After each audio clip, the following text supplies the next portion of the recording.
عليه وسلم قال ثلاثة كلهم ضامن على الله إن عاش رزق وكفى দুনিয়ার বুকে তিন শ্রেণীর ব্যক্তি রয়েছে, আল্লাহ রব্বুল আলামিন স্বয়ং তাদের জিম্মাদার হয়ে যান। তিন শ্রেণীর ব্যক্তি, ইন আশা রাযাকা ওয়া কাফা, দুনিয়ায় যদি তারা বেঁচে থাকে আল্লাহ রব্বুল আলামিন তাদের রিজিকের ব্যবস্থা করে দেবেন এবং আল্লাহ রব্বুল আলামিন তাদের জন্য যথেষ্ট হয়ে যাবেন। যদি আল্লাহ তাআলা কারো জন্য যথেষ্ট হয়ে যায়, তার কি কোনো শত্রুর ভয় থাকতে পারে? কোনো টেনশন থাকতে পারে না। তারপরে আল্লাহর নবী বললেন, ওয়া ইন মাতা আদখালাহুল জান্নাহ, ওই ব্যক্তি যখন মারা যাবে আল্লাহ রাব্বুল আলামিন তাকে জান্নাতে প্রবেশ করাবেন।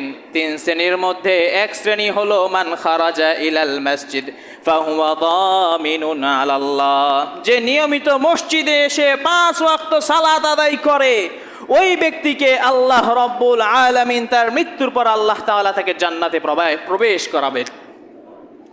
এই জন্য আমার ভাইয়েরা, শুধু জুম্মার সালাত আদায় করলেন যথেষ্ট নয়, 5 ওয়াক্ত সালাত জামাতের সাথে আদায় করতে হবে। আমাদের জন্য সেই চেষ্টা থাকে এবং আমরা যেন আদায় করি যাতে করে আখেরাতে আমরা ধরা না পড়ে যাই। হাদিসটি হলো আবু দাউদের 2494 এবং ইবনে হিব্বানের 449 নম্বর হাদিস। এরপরে জান্নাতে যারা যাবে এর মধ্যে আরও একটি গুণ হলো তারা মসজিদ নির্মাণ